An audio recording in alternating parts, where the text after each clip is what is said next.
Ja, vanaf begin al heel veel leefde voor het hinder. Vanaf 1990 ben ik werkzaam geworden voor het Fries Hierstenstamboek. En dat wie ik eigenlijk mijn eerste echte kennismaking met het Friese ras. Ik hier ze natuurlijk wel jong, maar eigenlijk nog nooit mooi werken. Ja, en vanaf dat moment wel echt fan van het ras worden.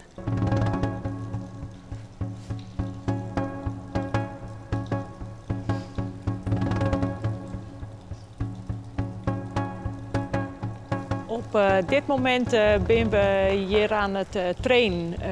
Rick en Ismee Bierling zijn aan het trainen met Minne van de Egberdinenhoeve voor de Voltige Act, die ze shenlit op de Frisian Proms. Heel bijzonder is dat speciaal dit hinder nog nooit Voltige dien heeft. Dit is voor hem dus nij. En het Friese ras wordt eigenlijk heel weinig gebruikt voor Voltige.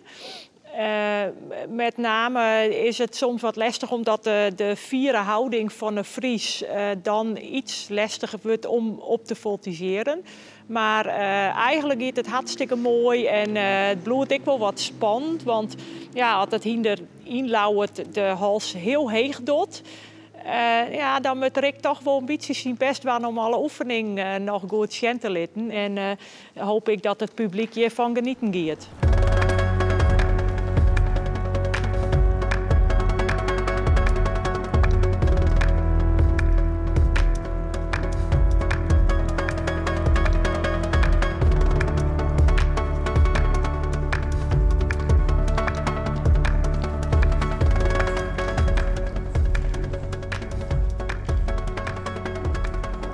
We beginnen eigenlijk, nu zijn we in november begonnen met de eerste trainingen. Of eigenlijk eerst het uitbedenken van de shows en welke acts eigenlijk daarbij was. En wat is mogelijk en wat voor hinders heeft daar beschikking. En welke mensen heeft er extra voor nodig.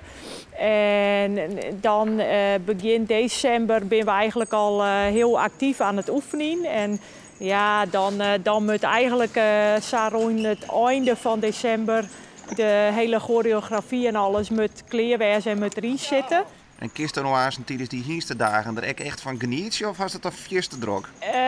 Het is wat drok, maar eigenlijk tussen troggen zeker heel volle momenten dat geniet.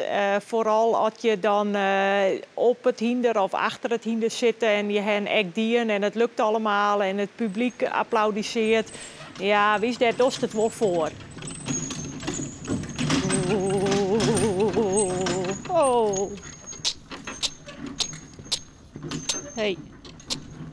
Ik heb wel heel veel ervaring, maar het bloedt altijd spannend. Werkers met hinders en soms doen ze gewoon een hele oren ding dan eigenlijk het plan is. En dan moet je snel omschakelen.